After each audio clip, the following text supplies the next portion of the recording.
Miracle et monnaie. Miracle et monnaie. On prie, l'argent sort dans les téléphones. Mensonge. Mesdames et messieurs, bienvenue dans votre émission Entre nous. Ici, nous disons la vérité au pasteur, nous félicitons les vrais pasteurs, mais nous venons aussi annoncer les choses qui se passent partout. Pour commencer, je vous dis générique.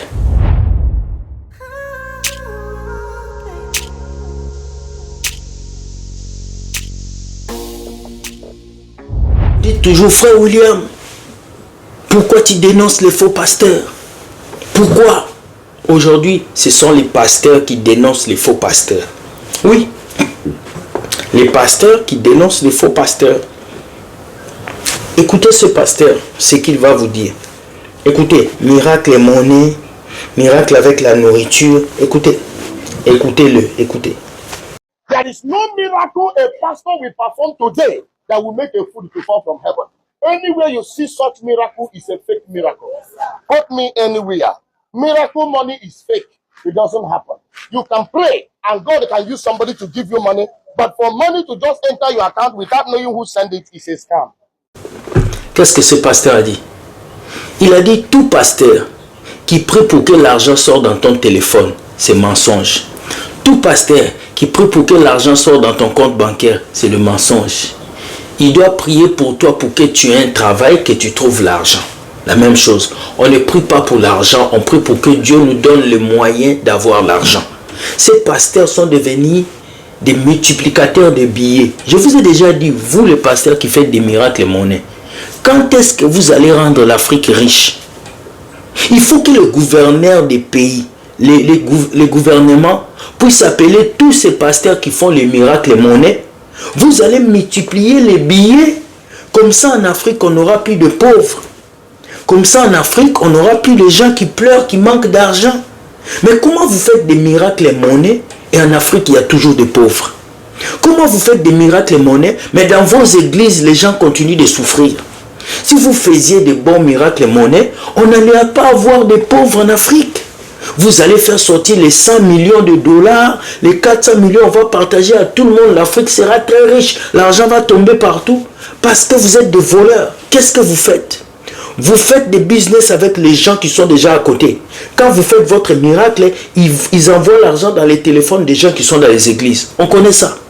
Vous êtes des menteurs. Miracle et monnaie ne va jamais changer la vie de quelqu'un. Ne les écoutez pas. Sortez de ces choses et revenez à Jésus. Quand Dieu veut te bénir, il n'a pas besoin de passer par des simagrins. Quand Dieu veut te bénir, il te bénit. Pas besoin de miracle et monnaie. Deuxième vidéo. Suivez ce pasteur qui vous explique comment est-ce que les pasteurs font des miracles. Suivez-le. There's no way you will have people coming to a crusade from different parts of a city carrying the same color of crutches and the same brand and new. Did they all get sick the same day? Did they buy their crutches from the same shop? And their wheelchairs are all brand new. Now, we can also see that because of that expose I did, it's like they're doing crusades now. No miracles are happening. We can't see wheelchairs anymore. We can't see crutches anymore. Because now everybody's checking to see, is it a new one or is it a brand new one? And so everybody is sensitive now. The point is, the power of God is real. Yes. Benita, the power of God is real. All right? And I've experienced God's power. I've preached in the power of the Lord, and I'm still preaching in it. But we don't have to, people don't have to fake it. All through my years in the materialistic gospel, I never faked a miracle. I never arranged it. But I knew people who did it. I knew people who arranged it. I knew people who faked it. And they say they did it because they want to help people to have faith. But you can't help people to have faith with falsehood. The gospel of Christ is self-sufficient. Paul said, I'm not ashamed of the gospel of Christ. It is the power of God unto salvation. When you preach it, God will confirm it with signs and wonders. You don't have to be funny about it. And if people come and they don't get well, you can't help God. It's not everybody that Jesus healed. If Jesus healed everybody, the lame man at the gate, beautiful, wouldn't have been there. It's not everybody. Moreover, physical healing is good, and God wants people healed. But there is healing that is greater than physical healing, and that is the healing of the soul. That is salvation. That is God raising a man from the dead. Because even if you are healed physically, you will not be healed forever. Jesus raised Lazarus from the dead after 4 days. Where is Lazarus today? He died again. But there is life that you receive where you never die. That's eternal life. And that is where the emphasis should go. As much as I believe that people should be healed, we pray for people, but we should get people more focused on eternal stuff than on this transient, material, worldly stuff. Because at the end of the day, you will have God to face in eternity. So if you're in a ministry where they are faking miracles and arranging them, you better wake up and wise up, because these things are real and they're happening all over the place. People are arranging miracles, they are paying people to act it, and the people are acting it thinking they are helping God. But you can't help God in falsehood. You must come out of darkness into the light. Let God be God. Just preach the gospel. Trust God and allow God to do what he will do in the hearts of men and women who believe the gospel of Christ. Because the Lord will certainly walk with his word, confirming it with signs and wonders following. You know, people think we don't have miracles in our church. That's why I'm always talking. It's like they call me lecturer or they call me head boy. But you know, I don't project miracles. And the reason why I don't do, because that's not the focus. The focus is Christ. The focus is salvation. Miracles happen all over the place. If you come to our church, meet any member of Power City, they will tell you we have miracles all over the world. I mean, miracles happening all the time. But that's not the focus. Moses did miracles for 40 years. Yet the children of Israel did not believe the gospel. They died in the wilderness with the miracles. They died in the wilderness. All of them perished in the wilderness, except Joshua and Caleb. And they saw miracles for 40 years, yet they didn't believe. Miracles don't get a man saved. It is the message, the gospel. That's why at the end of Paul's ministry, he said, I have fought a good fight. I have kept the message. I have kept the message. He didn't even say, I have kept the crowd. He said, I have kept the message. And he said, because of the message, there's a crown of righteousness, which the Lord will give to me. It is the message that defines the ministry. Because, you know, miracles are not exclusive to Christianity. There are other religions that have miracles. There are other, you know, cultic groups that have miracles. There's even magic also. So miracles are not exclusive to Christianity. But there's one thing exclusive to Christianity. The message of his resurrection. That Christ is no more in the grave. And that's the message that saves. That's the message that delivers. And that's the message that sets. Ok, vous avez écouté comment est-ce que les pasteurs font des miracles. Vous avez senti tout ce qu'il vous a expliqué. C'est clair. Souvent, j'ai rien à dire parce que ce pasteur vous a tout expliqué. Comment on va réunir des malades dans un coin. Et vos guérisons en vous, les pasteurs, ça se passe toujours dans les églises. Allez dans les urgences pour guérir les malades. Allez dans les hôpitaux pour guérir les malades. Prenez-moi tous ces pasteurs-là qui disent qu'ils sont des guérisseurs. Amenez-les dans les centres des gens qui souffrent du sida. Amenez-les dans les centres des gens qui souffrent de cancer. Amenez-les dans les centres des gens qui souffrent de maladies.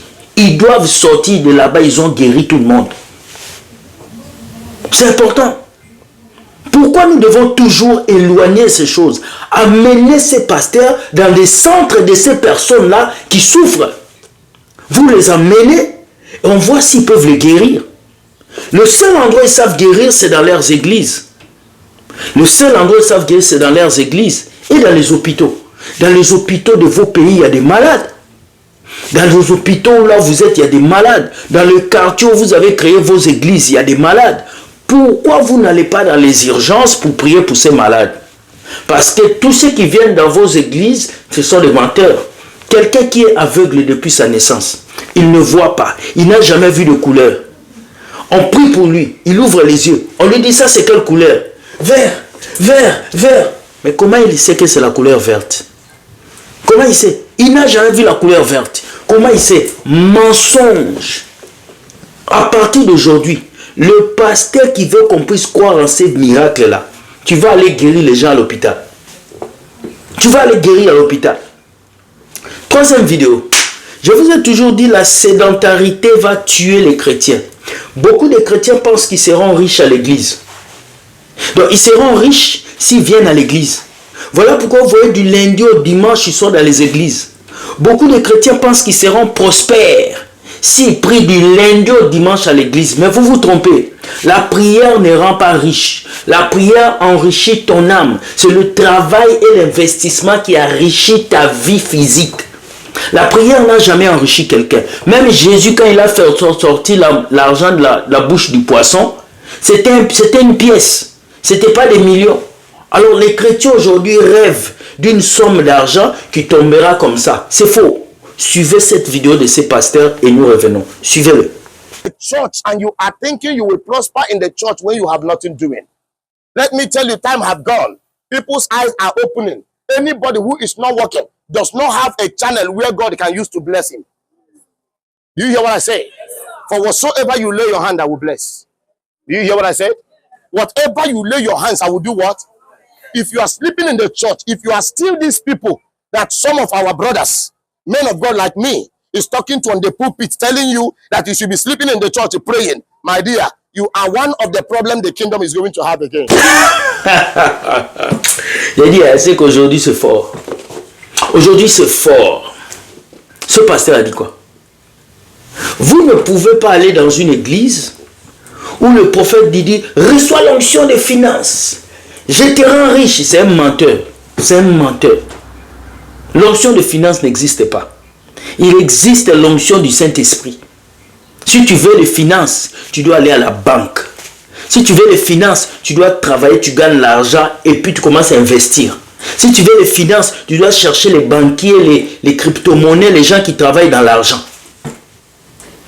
C'est triste de voir ce qui se passe dans vos églises aujourd'hui. Ces pasteurs-là, eux-mêmes, ils sont des banquiers. Onction des finances. Ce sont les gynécologues. Reçois l'enfant. Ce sont les pédiatres. Sois guéri. Ce sont les ophtalmologues. Je prie pour tes yeux, tu n'es plus avec. Eux-mêmes, ils sont devenus tout dans cette société. Ils sont même des militaires. On va tirer les diables.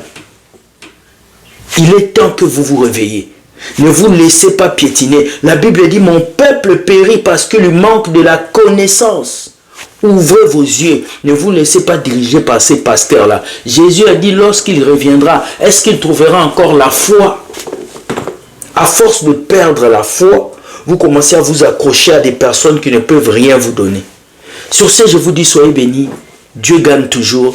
Dites-moi ce que vous pensez de ce que ces pasteurs ont dit par commentaire. Soyez courtois. Je vous souhaite une très bonne journée. Que le ciel vous protège et que la grâce de Dieu vous accompagne. Dieu gagne toujours. Bye bye et ciao.